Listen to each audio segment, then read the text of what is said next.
Hello students, class 10, good morning. Today we are going to do one more chapter, that is from Footprints Without Feet. And from this book we are going to do The Necklace by Guy de Maupassant, the writer of the chapter. The Necklace. And necklace means everybody knows, है ना? हार गले का. पहले let us understand the introduction of this chapter, then we will be continuing the chapter thoroughly. It is a story of a selfish lady, Matilda. नाम याद रखेंगे. She is unsatisfied with her life as she wants a rich husband, but she was married to a clerk. ये एक selfish महिला की कहानी है. selfish, लालची, जो स्वयं का खाली सोचे. वो एक बहुत ही अनसेटिस्फाइड लाइफ जी रही थी, क्योंकि उसकी इच्छा थी कि एक रिच फैमिली में शादी और रिच हस्बैंड हो, लेकिन उसकी तो एक सिंपल जनरल क्लर्क से विवाह हो गई थी, तो she was not happy at all. One day both invited to a party at the minister's house. एक दिन दोनों हस्बैंड वाइफ को मिनिस्टर हाउस में पार्टी के लिए निमंत्रण मिलता है. Matilda does not have good clothes and jewels. Matilda के पास बहुत अच्छे कपड़े और ज्वेल्स नहीं होते, क्योंकि एक बड़ी पार्टी में जाने के लिए एक अच्छा पोशाक और फैंसीनेस भी होना चाहिए, जो माटिल्डा के पास था नहीं. Her husband suggests to buy a dress and borrow a necklace from her friend. उनके हस्बैंड, किनके हस्बैंड? ये लेडी मैटिल्डा के. इसके हस्बैंड उसे सलाह देते हैं कि भाई एक कपड़ा खरीद लो अच्छा वाला, और रह गया नेकलेस वगैरह तो अपने किसी फ्रेंड से बोरो कर लो, मांग लो एक दिन के लिए पार्टी के लिए. She does it and goes to the party. और वो ऐसा करती है और इस तरह से पार्टी में वो शिरकत करती है, भागीदारी के लिए जाती है हस्बैंड के साथ. Now what happens next prove to be a lesson for the unhappy lady. और उसके बाद क्या होता है उस महिला के लिए, जो हमेशा अपने लाइफ से नाखुश थी, क्योंकि उसकी जो ख्वाहिश थी वो पूरी नहीं हुई थी, और जो उसके साथ घटना घटती है उस पार्टी के बाद, उसके लिए एक सीख है, एक पाठ है कि जिंदगी आरामदेह के शौक के चक्कर में या बहुत फैंसीनेस के चक्कर में आप कैसे ट्रबल में फंस सकते हो. तो जिंदगी को जैसा मिलता है वैसे एडजस्ट करके जीना चाहिए. तो let us go through the story. Continue करते हैं, बढ़ते हैं आगे कि कहानी कैसे शुरू होती है और किस तरह से आगे बढ़ता है. Matilda Lawsley was a pretty young lady who was born into a middle class family who worked as clerks. Her family did not have any means to arrange dowry for her marriage. Matilda का पूरा नाम Matilda Loisel, Loisel, ठीक है, Loisel. एक बहुत ही pretty young lady है, बहुत ही खूबसूरत सी. एक मिडिल क्लास परिवार में उसका जन्म होता है. उनके पिता भी क्लर्क ही रहते हैं, यानी कि क्लर्क की मिडिल क्लास फैमिली की जो बैकग्राउंड होता है हम आप सभी जानते हैं. इनके परिवार के पास इतना पैसा का अरेंजमेंट नहीं होता कि वो डाउरी प्रॉपर दे पाए बेटी की शादी में. She did not have any other means by which she could be married to a rich man और get to be loved by a rich man. उन लोगों के पास इस तरह से व्यवस्था नहीं हो पाती है धन की या दहेज की कि उसकी शादी एक रिच परिवार में हो सके. और उसी का नतीजा होता है, क्योंकि कैश अरेंजमेंट और फाइनेंशियल कंडीशन अच्छा नहीं होता, मिडिल क्लास फैमिली से बिलोंग करती थी, तो कंडीशन बहुत अच्छा ना होने के कारण एक रिच फैमिली में या रिच मैन से उसकी शादी नहीं हो पाती है. और उसकी शादी हो जाती है एक सिंपल ऑफिस क्लर्क से, जो बोर्ड ऑफ एजुकेशन में काम करते थे. और इसी के कारण वो हमेशा, वो मीन्स कौन? मैटिल्डा लॉइजल, Loisel, लॉइजल, हमेशा दुखी रहती थी. She was always unhappy. She used to think what destiny was unfair, that destiny was unfair to her and that she deserve much better than what she had to. उसका ऐसा मानना था कि जिस तरह की वो दिखने में खूबसूरत, एक अच्छी पर्सनालिटी की विमेन थी, किस्मत ने उसके साथ खिलवाड़ किया है, मजाक किया है. जैसी वो थी उस तरह का उसको एक रिच फैमिली मिलना चाहिए था, जो उसे मिली नहीं, और वो एक सिंपल साधारण से क्लर्क के घर में अपना जीवन व्यतीत कर रही है, जो कि वो डिजर्व नहीं करती थी. उसका डिजर्व था कि वो एक बहुत अच्छे फैमिली में जाए आफ्टर मैरिज, जहां सभी शौक ऐशो आराम की चीजें मिले. She used to get angry and was tortured by the condition of her apartment. The dirty walls and the torn furniture was to irritate her. She used to think about elegant dinners being served in the marvelous dishes when her husband used to praise the home-made food served in a simple dish. ये महिला Matilda हमेशा नाराज रहती थी, tortured feel करती थी, irritating feel करती थी अपने उस छोटे से कमरे में, एक कमरे वाला बेड में, यानी एक छोटे से फ्लैट में रहने पर। वहाँ का डर्टी वॉल्स, वॉलपेपर उजड़ा हुआ, यानी कि जहाँ तहाँ टूटा फूटा दीवार, मीन्स एक फुल फर्निश्ड मकान में नहीं रह पा रही थी, एक बहुत ही एवरेज बिलो एवरेज मकान में रह रही थी, क्योंकि अफोर्ड नहीं कर पा रही थी। पैसा था नहीं उतना। मिडिल क्लास क्लर्क फैमिली का क्या होता है हालत, हम आप भली बात ही जानते हैं। इन्हीं कारणों से वो हमेशा चिढ़ी रहती थी और नाराज रहती थी, गुस्सा रहती थी। वो चाहती थी, हमेशा शौक रखती थी कि बस अच्छे अच्छे खाने को मिले, अच्छे अच्छे डिशेस मिले, बर्तन में शानदार खूबसूरत बर्तनों में चीज़ रहे। ये ख्वाब वो कब देखती थी? जब मैटिल्डा अपने हस्बैंड को खाना जब परोसती थी तो उसके हस्बैंड जब उसकी तारीफ किया करते थे कि खाना बहुत अच्छा बना एंड ऑल, तो वो ड्रीम देखती थी कि ओफ ये कोई खाना एंड ऑल दिस लाइफ है। लाइफ तो वो होनी चाहिए जो ऐशो आराम वाली होती है, ढेर सारे वैरायटीज ऑफ डिश, है ना, in different way of serving. तो इस तरह से उसका ड्रीम चला जाता था। ये महिला खाने की शौकीन, अच्छे मकान की शौकीन नहीं थी, या यह भी चाहती थी कि इसके फैंसी कपड़े हों, ज्वेल्स हों, अक्सर रंग बिरंगे अच्छे अच्छे कपड़े पहने, बहुत महंगे महंगे अच्छे अच्छे श्रृंगार के सामान हो इसके पास, ज्वेल्स, है ना, ये सारा चीज की ये शौक रखती थी। इसकी एक स्कूल फ्रेंड थी जिसे ये कभी मिलना नहीं चाहती थी। क्यों? क्योंकि वो एक बहुत रिच लेडी थी। मैटिल्डा की एक स्कूल फ्रेंड थी जो बहुत रिच थी, तो शर्म से उससे कभी मिलना नहीं चाहती थी। After meeting her, she used to cry for days together, looking at the condition of her house. वो जब कभी भी अपने फ्रेंड से मिलने जाती या मिलती तो उसके बाद कई दिनों तक खूब रोया करती थी, दुख में रहती थी। क्यों? क्योंकि उसकी रिचनेस, उसकी जो लायबिलिटी और उसका जो स्टाइल ऑफ लाइफ था, उसके कंपैरिजन में मैटिल्डा कहीं नहीं थी, और ये बात उसको बड़ा पिंच करता था। She used to feel sad about it, और घर आने के बाद ये खूब रोती थी और मातम और दुख मनाती थी इस तरह का कि हाय रे मेरी लाइफ। वो ये सोचती थी कि उसकी कंडीशन और कहाँ उसकी कंडीशन, यानी फ्रेंड की कंपेयर करके। एक दिन की बात है, her husband came from work when a happy mood, holding an envelope in the hand. He informed her that the envelope was for her and asked her to open it. उसका husband एक दिन खुशी खुशी आते हैं, बड़ा jolly mood में, हाथ में एक एनवेलप रहता है।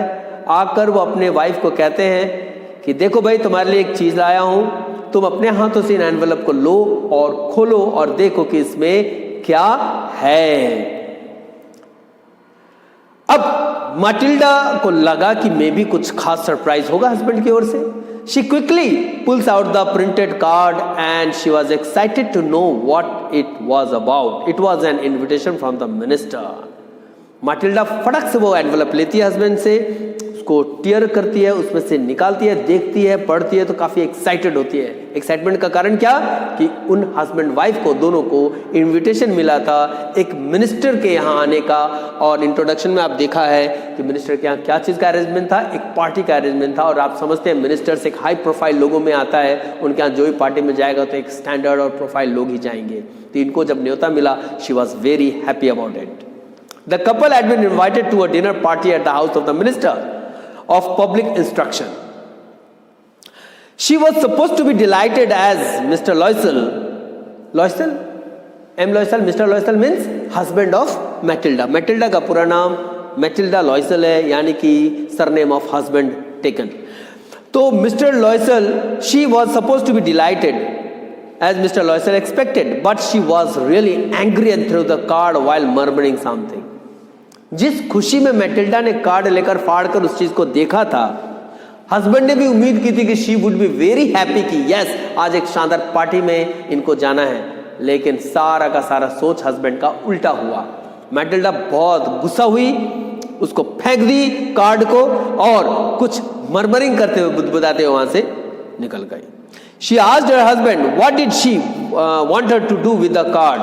He replied that he had thought that she would be happy as she never went out and this was a rare occasion to which not many employees were invited. उसका husband कहते, जब Matilda कहती है ये card दिखा के तुम क्या साबित करना चाहते हो, क्या क्या क्या कहना चाह रहे हो आप, तब उसका हस्बैंड समझाता है कि भाई मैंने सोचा था कि बहुत दिनों से तुमको मैंने पार्टी में कभी ले नहीं गया, बाहर का खाना नहीं खाया, ले नहीं गए, तो सोचा कि एक इनविटेशन मिला है और वो भी एक रेयर इनविटेशन है, सारे एम्प्लॉयज को नहीं मिला है, मुझे मिला है एक मिनिस्टर के यहाँ से पार्टी में, तो मुझे लगा कि तुम खुश होगी इसलिए मैंने कार्ड दिया। बेचारे ने तो बहुत अच्छी बात कही।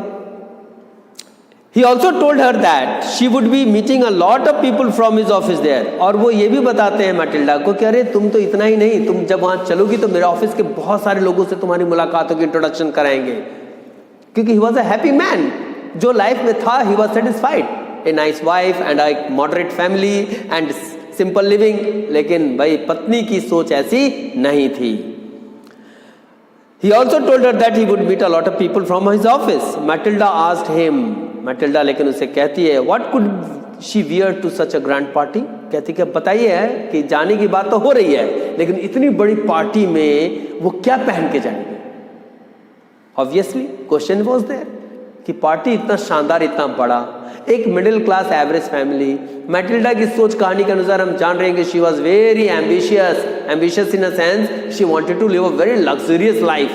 तो भैया लग्जरी जब मिलेगी तभी ना जिएंगे, जिंदगी का हमेशा मकसद होना चाहिए to adjust compromise what we have, जो मिले उसी में खुश रहना चाहिए। लेकिन मैटिल्डा की ऐसी सोच नहीं थी। वो सीधा यहाँ कहती है कि इतनी शानदार पार्टी और पहन के क्या जाएं हम। he stammered as he had not thought of that. He first asked her to wear the dress that she wore when they went out for movie, but then as she was weeping, he asked her about the matter. जैसी Matilda की ये बात सुनते हैं husband, तो husband एक पल के लिए घबरा से जाते हैं और सोचते हैं ओह शिट, इस बारे में तो मैंने सोचा ही नहीं। उसने वाकई में नहीं सोचा था, लेकिन फिर भी अपने आप को संभाल कर वो मैटिल्डा को कहता है कि भाई वो जो मूवी में जो ड्रेस पहन के गए थे हाँ तुम वो पहन लो। लेकिन इससे पहले कि ये कुछ और बोल पाता, मैटिल्डा रो रही थी, रोने लगी, शी वॉज वीपिंग। तो इसने पूछा कि भाई बात क्या है तुम्हारे रोने का। She wiped her tears from her wet cheeks and replied calmly that she could not be a part of such a grand affair and that he should give away the card to some other colleague whose wife was better than her. Matilda कहती है आंसू पोंछते हुए कि इतनी बड़ी party के लिए ये लोग नहीं हैं, ये कार्ड ले जाओ और अपने ही एम्प्लॉय फ्रेंड में से किसी एक को दे दो जिसकी पत्नी इससे ज्यादा बेहतर हो और बढ़िया से वहां जा पाए, क्योंकि ये ऐसे कंडीशन में नहीं थी, क्योंकि इसके पास उतनी शानदार ड्रेस या व्हाटएवर पार्टी में जाने का जो सामान होता है एक बेहतरीन, वह इसके पास नहीं था। He felt bad for his wife and he saw her crying and asked her the cost of a simple dress that could be worn by her on other occasion as well. ये बेचारा पुरुष करे तो क्या करे। इसको भी बुरा लगा कि वाइफ रो रही है, अच्छे पोशाक नहीं है, ज्वेलरीज नहीं है,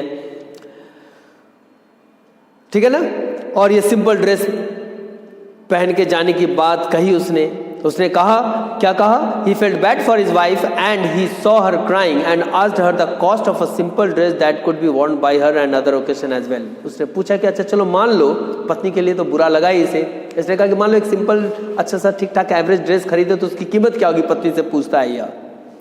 She thought of an amount what would neither be refused by him nor scare the poor clerk. Then she said that she would be able to manage a dress in 400 francs. ठीक है, Matilda को जब उसके husband ये कहते हैं कि अच्छा चलो मान लो पार्टी में जाना और पार्टी में एक सिंपल ड्रेस खरीदना हो तो लगभग कितने का पड़ेगा, पत्नी को रोता हुआ देखकर बेचारा पति भावनात्मक हो गया, उसने पूछ लिया। तो उसकी पत्नी ने पहले तो एक अमाउंट सोचा, लेकिन सोचने से पहले सोचा कि बेचारा एवरेज आदमी है, क्लर्क है, इतना भी बर्डन न पड़ जाए। एक एवरेज कॉस्ट निकाल के उसने कहा कि लगभग 400 इफ यू रिमेंबर कितना बोला मैंने अभी, 400 फ्रैंक्स। तो उसने कहा मैटिल्डा ने उसे कि लगभग 400 फ्रैंक में एक एवरेज कपड़ा मिल जाएगा पहनने के लिए। यानी कि बेचारा एक क्लर्क जो एक एवरेज अर्निंग करता है, लेकिन यहाँ ड्रेस उसको खरीदना पड़ रहा है 400 फ्रैंक का, right? Frank currency of France. तो मैटिल्डा ने तो भाई कीमत खोल दी कि ड्रेस अगर मेरे लिए आप परचेज करना चाहते तो इतने होने चाहिए। Mister Loisel was reluctant as he had saved only that much money to buy a gun for himself so that he could join the hunting parties next summer along with his friend. Ladies thought, आप देखिए यहाँ पर 400 Frank की इसने demand कर दी। तो कहीं ना कहीं कहानी के अनुसार लगता है कि उस लेडी को पता था कि इतना ये हस्बैंड हमारे अरेंज कर देंगे। मिस्टर लॉयसल जैसे इस कीमत को सुनते हैं, इस कॉस्ट को सुनते हैं, तो वो सोचते हैं कि उफ, इतना पैसा तो है इनके पास, ये बचा के रखे थे पाई पाई बचा कर, ताकि ये एक गन खरीद सके। ये मीन्स कौन? मिस्टर लॉयसल, मैटिल्डा के हस्बैंड। कुछ पैसे बचाए हुए थे 400 फ्रैंक्स, सेम अमाउंट, जिसे कि एक गन खरीद सके और उस गन से ये अपने दोस्तों के साथ हंटिंग के लिए जो जाते हो उसमें ये भी अपना शौक और एक गन खरीद कर वहां हंटिंग के लिए जा पाए, जिसके लिए ये पैसे बचा रखे थे। He told his wife that he would give her the money and ask her to buy a good dress. लेकिन यहां पे हस्बैंड की बलिदान न्योछावर नजर आ रही है। इसने कहा कि चलो वो 400 फ्रैंक जो बचा रखे हैं ये वाइफ को अपना दे देंगे, और उसके लिए उसने कहा कि मैं आपको दे देता हूं and you can buy a dress. अगर 400 फ्रैंक मिल जाता है तो खरीद लेना, जो मैंने बचा रखे थे अपने गन खरीदने के लिए, I will give it to you. The lady was approaching and the day was approaching and Matilda was still not fine, even though her dress was almost ready. One day her husband asked her again what was the reason that she was acting strangely for the past few days. पैसा Matilda को मिल चुका था, dress की खरीदारी की बात हो गई थी, ड्रेस भी आ गया था, एवरीथिंग वाज ओके डन, लेकिन फिर भी मैटिल्डा का व्यवहार कुछ दिनों से बढ़िया नहीं हो रहा था घर में। हस्बैंड को रहा नहीं गया, उसने पूछ लिया, मिस्टर लॉयसल ने फिर से पूछा मैटिल्डा से कि what is the reason that your behaviour in the past few days is not so good, you have changed, तुम्हारा तो सारा चीज हो ही गया है। Matilda replied that although she had the dress, she did not have any kind of jewelry or anything else to make herself look even more attractive. Matilda कहती है कि ड्रेस तो उसके पास है, आ गया, no problem, no issue about it, of it या about it, but खाली dress पहन के जाएंगे, ज्वेलरी तो कुछ है ही नहीं उस पर पहनने के लिए। मतलब लालच यही खत्म नहीं होती है। कहानी में हम क्या देख रहे हैं कि जितना मिले इंसान की लालच उतनी बढ़ती चली जाती है, and this is human character. The more we get, the more we want. यही मैटिल्डा से भी फील हम कर रहे हैं कि ड्रेस के पैसे उसके हस्बैंड ने अपने शौक को बलि देकर 400 फ्रैंक्स दे दिया, ड्रेस भी खरीद ली, but not satisfied still because he wanted jewellery for that dress, matching. Matilda ने जब ये बात रखी और कहा कि she said that without any jewelry she would look like a poor person such a big party. और वो कहती है कि कोई अट्रैक्टिव ड्रेस है नहीं, और ड्रेस तो है लेकिन अट्रैक्टिव ज्वेलरी है नहीं, और ज्वेलरी नहीं होगा तो मैं अट्रैक्टिव कैसे लगूंगी? इतनी बड़ी पार्टी में खाली एक ही ड्रेस पहन के जाऊंगी, मैं सबसे गरीब नहीं लगूंगी? मैटिल्डा एक्सप्लेनेशन देती है अपने हस्बैंड को। She said that without any jewelry she would look a poor person in that big party. She again said that she would rather prefer not going to the party. और फिर वो कहती है इससे अच्छा है कि मैं पार्टी में ना ही जाऊं। Means she is utilising all her tactics for arranging proper arrangement for the party. बेचारा husband. To this her husband replied that she could wear some natural flowers over the dress as they looked really nice and attractive. बेचारा husband advice दे देता है wife को कि काम करो ना, तुम कुछ नेचुरल फ्लावर्स का कुछ प्रिपरेशन कर लो, उसी का कुछ बना लो गले का, और मतलब जो भी लगाने वाला हो, लेडीज फ्लावर्स को किस रूप में यूज कर सकते हैं फॉर मेकअप, एवरीबडी नोज। और वो भी बहुत खूबसूरत और अट्रैक्टिव लगेंगे। हस्बैंड ने बताया ताकि सस्ते में काम सलट लिया जाए, लेकिन ऐसा होता नहीं है। She replied that she could not as it looked really cheap in a party of rich people. कहा कि अरे ऐसे कैसे आप सलाह दे रहे हो, ऐसे पहन के जाएंगे, इतनी बड़ी रिच लोगों की पार्टी है, कैसे कैसे लोग होंगे, और मैं नेचुरल जो फ्लावर से वो लटका के जाऊंगी, क्या ये अच्छा लगेगा? ये रिस्पॉन्स बैक करती है हस्बैंड को। Okay, then her husband suggests that she could go to her friend ma'am Forestier. तब उसके हस्बैंड को एक आइडिया आता है, वो अपनी वाइफ को सलाह दे देते हैं। कहते हैं कि तो एक काम करो ना यार, जाओ अपने फ्रेंड से मिलो, मैम फॉरेस्टियर से। Now one more character. अब तक कहानी में 2 कैरेक्टर थे, एक Matilda लॉइजल and mister लॉइजल, husband and wife. लेकिन तीसरी कैरेक्टर इसमें घुस रही है, वो है मैम फॉरेस्टियर। फॉरेस्टियर मैटिल्डा की फ्रेंड होती है जो काफी रिच होती है। तो उसका हस्बैंड सलाह देते हैं कि जाओ उससे मिलो, उससे कहो कि कुछ ज्वेलरी तुमको उधार दे दे एक पार्टी के लिए खाली। Matilda became very happy. Matilda खुश हो जाती है इस एडवाइस पर कि उसके हस्बैंड ने बहुत शानदार आइडिया दे दिया, ठीक है ना। She went to Forestier's house the next day and said that she was stressed about the party and the jewelry. So Ma'am Forrester went to her closet and brought out her jewel box. Matilda next day जाती है अपने friend क्या, उसे कहती है कि ऐसे ऐसे पार्टी में जाना है, ये अरेंजमेंट है, ये चाहिए थी मुझे, अगर उसको लेकर मैं बहुत स्ट्रेस हूं, अगर तुम कुछ मुझे हेल्प कर पाओ।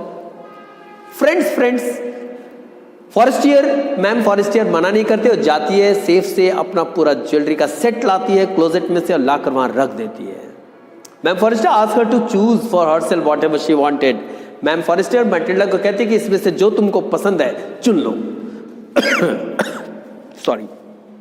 She first saw some bracelets, then some pearl collars, and then a Venetian cross of gold and jewels. Matilda उसके जो कलेक्शन ऑफ ज्वेल्स हैं, किसके? फॉरेस्टियर के, उसमें से ये जब चुनती है तो सबसे पहले ये देखती है एक ब्रेसलेट्स को, फिर उसके बाद पर्ल कॉलर को, फिर उसके बाद Venetian cross of gold and jewels, ठीक है ना, गोल्ड और ज्वेल्स का एक Venetian collar. These are all makeup सामान of a lady, jewelries item which a woman when wears real way में she might look pretty। तो ये सारे ड्रेसेस मतलब ज्वेल्स में से वो देखती है, सेलेक्ट करती है, कौन ले एंड कौन ले के चक्कर में she was not able to decide what to take and what to leave, so she asked Ma'am Forrester if she have anything else that she could wear। तो वो फॉरेस्टर से पूछते कि अच्छा कोई और भी है, क्योंकि इसमें तो कंफ्यूज थी कि कौन सा ले, कुछ और भी है जो पहन सके। She then saw a superb diamond, ठीक है। मैम फॉरेस्टियर कहती है कि she could herself take a look of choose something suitable, then saw a superb diamond necklace kept in a black satin box. तो मैडम फॉरेस्टर कहते हैं तुम और देख लो, इसमें से तुमको कोई चॉइस हो। एक बॉक्स खुलता है, सैटिन बॉक्स, जिसमें कि ज्वेलरी सेट होती है। जब वो खुलती है तो उसमें एक नेकलेस होता है जो डायमंड का होता है। मैडम फॉरेस्टर की ये डायमंड नेकलेस मैटिल्डा को काफी पसंद आ जाती है क्योंकि बहुत ही खूबसूरत दिख रही थी। She asked her friend to give this for one day, lend this for one day. Ma'am Forester सहमति दे देती है, दोस्त है ना, दोस्त को मदद करता ही है। तो इस तरह से मैडम फॉरेस्टियर ने मैटिल्डा को डायमंड नेकलेस दिया पार्टी में पहन के जाने के लिए। तो कहानी में आगे होता क्या है?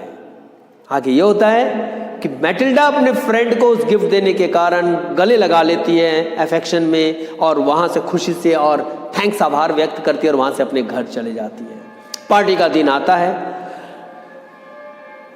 Madam Loisel means Matilda Loisel, ठीक है, पार्टी गई, अटेंड की, बहुत अप्रिशिएट किया गया। She was looking very pretty, बहुत ही खूबसूरत लग रही थी। पार्टी में सबसे प्रिटी विमेन यही लग रही थी। मोस्ट एलिगेंट एंड ग्रेशियस, मतलब ड्रेस भी नया हो गया, हीरे का हार हो गया, अब चाहिए क्या। She was looking very attractive and fancy, सबसे अलग और खूबसूरत लग रही थी। She was very happy and full of Joy, क्योंकि हर पुरुष उस पार्टी का इसी को नोटिस कर रही थी। एंड दिस इज कॉल्ड दिखावेबाजी, है ना। तो सारे मेन पार्टी के मैटिल्डा को ही नोटिस कर रही थी, एंड इस अटेंशन को देखकर she was very happy and excited. The couple left the party at 4 बजे इन द मॉर्निंग। पार्टी खूब हुई, एंथुजियाज्म हुआ, जोश था, हैप्पीनेस थी, खूब अटेंशन गेंड की मैटिल्डा, क्योंकि she was the pretty in the party, सबसे अलग हटके लग रही थी। होते होते पार्टी का टाइम बीता और हो गया भोर का 4। ठीक है, couple left the party at 4 o'clock in the morning. Madam Loisel, Mr. Loisel had already slept at 12 o'clock in one of the hall, which was 3 other people whose wives were also enjoying the party. बेचारा लॉयजल, mister clerk, ये 12 बजे के लगभग में party से थक कर हार कर एक कमरे में सो गए, जिसके साथ और भी पुरुष जो थे, जो थके हारे थे, वो सो गए। लेकिन मैटिल्डा और मिस्टर लॉयसेल के जो बाकी स्टाफ एम्प्लॉयज थे, उसके 2-3 और वाइफ्स उनके ही, मतलब पार्टी में आए हुए 2-3 और महिलाएं, ये 3-4 महिलाएं मिलकर 4 बजे तक पार्टी को एंजॉय कर रही थी। Enjoying, dancing, having chats and all those, जो भी पार्टी में होता है। और ये होते होते हो गया था 4। ठीक है, अब mister Loisel threw the wrap around her shoulder as they were about to leave. She elegant of the party dress was getting ruined by the wrap, as it was not that pretty. She wanted to leave the party quickly because she did not want the rich ladies who had wrapped themselves in rich furs to see her in a cheap wrap. यहाँ पर party खत्म होकर भोर में 4 बज गया था। Mister Loisel ने क्या किया कि शोल्डर से एक रैप निकाला, यानी ठंडुंड सा हो रहा था, अपनी वाइफ को दिया लपेटने के लिए। इसकी वाइफ ने सोचा, मैटिल्डा ने सोचा कि भाई यहाँ तो पार्टी में ऐसी रिच लेडीज आई हुई हैं कि इनका जो चादर जो भी लपेटने के लिए रखे हुए हैं, ये लोग फर और सॉफ्ट डेलिकेट चीज़ों को रखे हैं, ये उस तरह का रिच आइटम से खुद को मतलब ढक कर नहीं रख पा रही थी। एक जनरल सा पुराना सा इसके पास एक रैपर था, रैप था, जो जिसे ये रैप कर ले। ये सोचती है कि लोगों के नजर में आने से पहले पार्टी से ये निकल जाए, नहीं तो इसकी पोल खुल जाएगी कि इस गरीब, है ना। वो तो दिखावे वाला कपड़ा पहन के आई थी, ऐसा ना खुल जाए कहीं। कपड़ा तो उसका अपना ही रहा होगा, लेकिन ज्वेलरी वाली बात। तो ये सोची कि कपड़ा और ड्रेस मेरा सबसे अट्रैक्टिव, और जो ठंड से बचने के लिए जो शॉल या व्हाटएवर रखे हुए हैं ये सबसे पुराना, तो इंप्रेशन बिगड़ जाएगा बोल के पार्टी से जल्दी निकलना चाह रही थी। This was because she had portrayed herself as a rich lady by wearing the new dress. और ऐसा ये क्योंकि इसने जिस तरह के कपड़े पहने थे, जिससे वो दर्शाना चाह रही थी कि she was also rich as other women. तो Mister Loisel asked her to wait as she was calling a car, but she was in a hurry and quickly went down the stairs. Mister Loisel कह रहे कि रुको यार, चलेंगे, जल्दीबाजी क्या है, कार का ऑर्डर करते हैं, कार से कैब से जाएंगे हम लोग। लेकिन नहीं, मैटिल्डा लॉयसेल जल्दीबाजी में थी ताकि लोग देख न ले, और चूंकि वो अमीर दर्शा चुकी थी ना खुद को, तो पुराना सा शॉल अगर लपेट लेगी और दूसरे विमेन्स फर वाला शॉल लपेट रही जो महंगे महंगे दिख रहे हैं, तो फिर बेइज्जती, इंसल्ट ना, वो नहीं मानती और फटाफट जल्दीबाजी में स्टेयर से नीचे उतर जाती है ताकि वो कोई उसको नोटिस ना करे।